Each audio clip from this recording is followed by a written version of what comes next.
जय Hind defence lovers. आज की टॉप हेडलाइंस कुछ इस प्रकार है। जम्मू कश्मीर में पाकिस्तान के 2 सुअर होरीफाइड।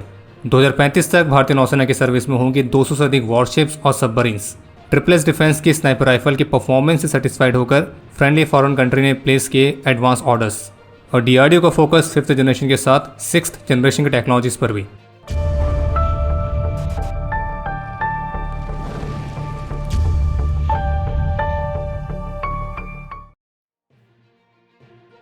तो आज के अपडेट की शुरुआत करते हैं होरिफिकेशन वाली प्रोसेस के साथ। जम्मू कश्मीर के कुलगांव में स्पेसिफिक इंटेलिजेंस इनपुट्स के आधार पर आर्मी, जम्मू कश्मीर पुलिस और सीआरपीएफ ने एक जॉइंट सर्च ऑपरेशन लॉन्च किया था। और अभी जिससे में हमें वीडियो रिकॉर्ड कर रहे हैं तब तक आई रिपोर्ट्स के मुताबिक इस ऑपरेशन के दौरान पाकिस्तान द्वारा स्पॉन्सर्ड 2 सुअरों को सफलतापूर्वक होरीफाइड कर दिया गया है। और ढेर किए गए सुअरों की पहचान अभी होनी बाकी है। बाकी फिलहाल अभी ये ऑपरेशन जारी है। बाकी ऑफिशियल स्टेटमेंट के मुताबिक इसी ऑपरेशन के दौरान हमारे एक जूनियर कमीशन ऑफिसर को भी कुछ इंजरीज आई हैं और उन्हें तुरंत ही मेडिकल केयर के लिए इवैक्यूएट किया गया है। और इस पर जो भी अपडेट्स रहेंगे हमारे डिफेंस अपडेट्स से आपको उसकी जानकारी मिल जाएगी। और क्विक अपडेट्स के लिए आप हमारे ऑफिशियल टेलीग्राम चैनल से जुड़ना ना भूलें। वहीं इसके अलावा एक और अपडेट है कि इंटरनेशनल बॉर्डर में आरएसपुरा सेक्टर में बीएसएफ ने एक पाकिस्तानी घुसपैठिए को भी गिरफ्तार किया है। और इस घुसपैठिए के पास से कुछ पाकिस्तानी करेंसी के नोट्स भी बरामद किए गए।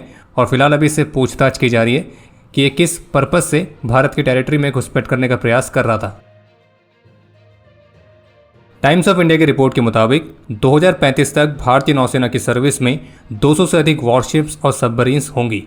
और जबकि अभी वर्तमान समय में भारतीय नौसेना की करीब 55 बड़ी और छोटी साइज की वॉरशिप्स अंडर कंस्ट्रक्शन है और वो भी इंडियन शिपयार्ड्स में, जिनकी ओवरऑल कॉस्ट 99,500 करोड़ रुपीज़ के आसपास है। इसी रिपोर्ट के मुताबिक करीब 2.35 लाख करोड़ रुपीज़ की कीमत पर अनदर 74 वॉरशिप्स और वेसल्स के स्वदेशी निर्माण के लिए नेवी को इनिशियल AO1 भी मिल चुका है। और इसी तरह से और भी कई सारी परियोजनाएं हैं जो कि पाइपलाइन में हैं, जैसे कि 4 नेक्स्ट जनरेशन के डिस्ट्रॉयर्स को बनाना जो कि 10,000 टन तक के डिस्प्लेसमेंट की होंगी। और भारतीय नौसेना दूसरे स्वदेशी एयरक्राफ्ट कैरियर के निर्माण के लिए भी पूरी तरह से उत्सुक है। और सीनियर ऑफिशियल्स का कहना है कि अमेरिका, रशिया, चीन, फ्रांस और यूके, तो इन देशों के अलावा भारत एकमात्र देश है जो कि एयरक्राफ्ट कैरियर्स और nuclear powered ballistic missile submarines जैसी एडवांस वॉरशिप्स को खुद से डिज़ाइन, बिल्ड और ऑपरेट करता है। और बाकी आने वाले दशकों में भारतीय नौसेना की सर्विस में करीब 350 नेवल एयरक्राफ्ट और हेलीकॉप्टर्स को भी इंडक्ट करने की योजना है। और जबकि 2037 तक भारत का फोर्स लेवल 230 वॉरशिप्स को टच कर सकता है। बाकी जैसे कि आप सभी जानते होंगे कि अभी वर्तमान समय में नंबर्स के मामले में सबसे बड़ी नेवी चाइना की नेवी है, लेकिन यहाँ पे बात केवल नंबर्स की हो रही है। अगर बात आएगी सबसे स्ट्रॉन्गेस्ट नेवी की, तो चाइनीज़ नेवी दुनिया की सबसे लार्जेस्ट नेवी होने के बावजूद भी सबसे स्ट्रॉन्गेस्ट नेवी में नहीं आती है। और उसके पीछे के बहुत सारे कारण हैं, जिसे हमने इससे पहले एक डेडिकेटेड वीडियो में एक्सप्लेन किया है। उसका लिंक आपको वीडियो के डिस्क्रिप्शन मिल जाएगा, आप उसके माध्यम से जानकारी प्राप्त कर सकते हैं। बाकी जो चीन है वो पाकिस्तान को भी उसकी नेवी की कैपेबिलिटीज़ को बढ़ाने में लगातार मदद करते रहता है अपने चाइनीज़ इक्विपमेंट की मदद से।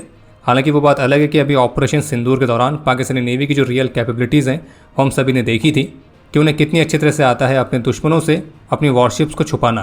और पाकिस्तानी नेवी ने बहुत ही कमाल की टैक्टिक इस्तेमाल करी थी कि तुम अपने दुश्मन से लड़ने ही मत जाओ, ताकि ना तुम्हारी बेइज्जती हो और ना ही तुम्हारी वॉरशिप्स पानी में डूबे। 15 सितंबर से 17 सितंबर तक कोलकाता में Indian arm forces combined commanders conference को होस्ट करेंगी। और इस वर्ष इस कॉन्फ्रेंस की थीम होगी year of reforms transforming for the future. और इस कॉन्फ्रेंस का इनॉग्रेशन खुद भारतीय प्रधानमंत्री द्वारा किया जाएगा। और उनके साथ रक्षा मंत्री NSA अजीत डोभाल, रक्षा राज्य मंत्री, चीफ ऑफ डिफेंस स्टाफ और डिफेंस सेक्रेटरी भी मौजूद रहेंगे। और इस बार की कॉन्फ्रेंस में इंडियन आर्म फोर्सेस के रिफॉर्म्स, ट्रांसफॉर्मेशन एंड चेंजेस और ऑपरेशन प्रिपेयर्डनेस पर फोकस किया जाएगा। और इसके अलावा एक और इंटरेस्टिंग अपडेट है कि ऑपरेशन सिंदूर में कमाल के प्रदर्शन के बाद जो भारत के ब्रह्मोस और आकाश तीर जैसे सिस्टम्स हैं, तो उनमें एक अच्छा खासा ग्लोबल इंटरेस्ट देखने को मिला है। इसके अलावा एक और इंटरेस्टिंग अपडेट है कि इंडियन आर्मी की पैरा स्पेशल फोर्सेस और इंडियन नेवी की मार्कोज ने संयुक्त रूप से मिलकर 17,000 फीट की ऊंचाई पर फ्रीजिंग कंडीशंस में high altitude combat diving exercise conduct करी थी, जिसमें आइसी वाटर्स से नेविगेट करने से लेकर नाइट डाइव्स को परफॉर्म करना, तो ये सभी एक्टिविटीज़ शामिल थी। और ये जो जॉइंट एक्सरसाइज है भारत की उस कैपेबिलिटी को दर्शाती है कि भारत कहीं भी किसी भी समय बहुत तेज़ी से अपने आप को डिप्लॉय कर सकता है। द प्रिंट की रिपोर्ट के मुताबिक बेंगलुरु बेस्ड भारत की प्राइवेट स्मॉल आर्म्स स्टार्टअप जिसका नाम है ट्रिपल डिफेंस, तो उन्हें फ्रेंडली फॉरेन कंट्री से यूज़र एक्सपीरियंस के आधार पर उनकी .338 लैपो मैग्नम वाली स्नाइपर राइफल के एडिशनल ऑर्डर्स प्राप्त हुए हैं। और उसी सेम कंट्री से ट्रिपल एस डिफेंस को $30 मिलियन का एक और कॉन्ट्रैक्ट प्राप्त हुआ है, जिसके तहत वे डिफरेंट कैलिबर के एम्यूनिशन को सप्लाई करेंगे। जानकारी के लिए आपको बता दें कि ट्रिपल एस डिफेंस की जो .338 लैपवा मैग्नम राउंड का इस्तेमाल करने वाली स्नाइपर राइफल है, उसका नाम है सेबर, जिसकी रेंज 1500 मीटर्स तक है और ये मिलिट्री ग्रेड की स्नाइपर राइफल है, जिसे पूरी तरह से स्वदेशी तौर पर भारत में ही डिज़ाइन और मैन्युफैक्चर किया गया है। और आप ये भी कह सकते हैं कि .338 कैलिबर वाली भारत की अभी तक की एकमात्र 100% स्वदेशी स्नाइपर राइफल है।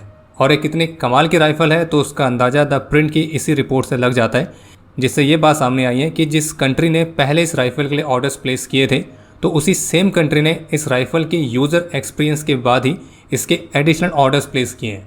यानी कि उस पर्टिकुलर कंट्री ने इस राइफल को पहले इस्तेमाल किया है, उसे अच्छी तरह से टेस्ट किया है और उसकी परफॉर्मेंस से ही सेटिस्फाइड होकर इस कंट्री ने इसके एडिशनल ऑर्डर्स प्लेस किए थे।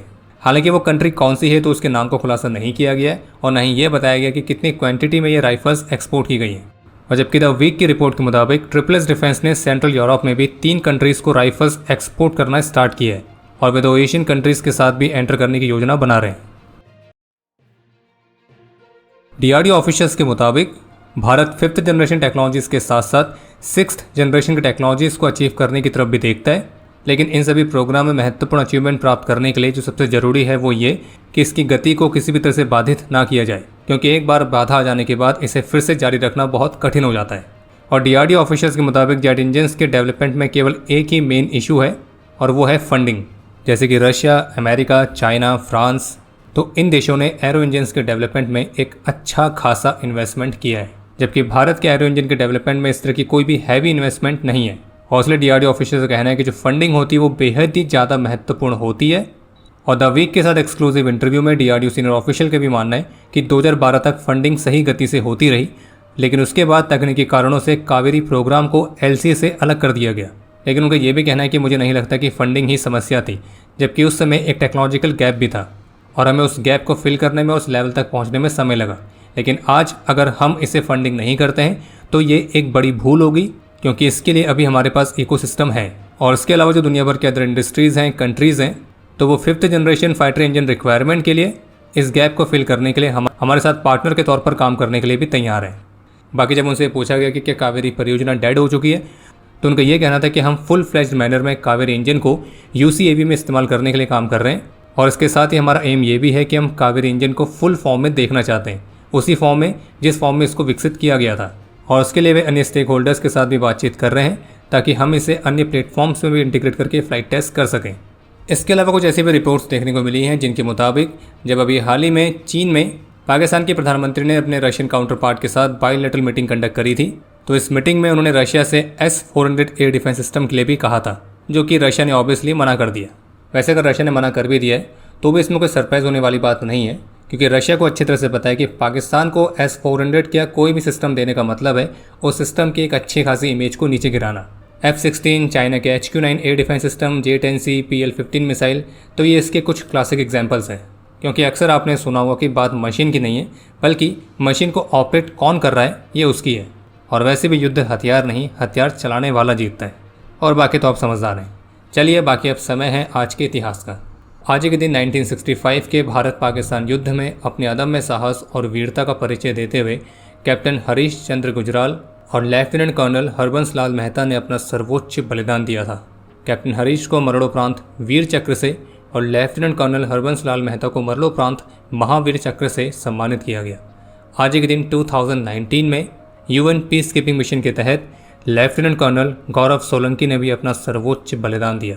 और आपके लिए आज का प्रश्न है कि S-400 एयर डिफेंस सिस्टम का सबसे हाईएस्ट किल रिकॉर्ड कितनी दूरी का है। और अब समय है आज के टॉप 3 कमेंट्स का, जो ये रहे आपकी स्क्रीन पर।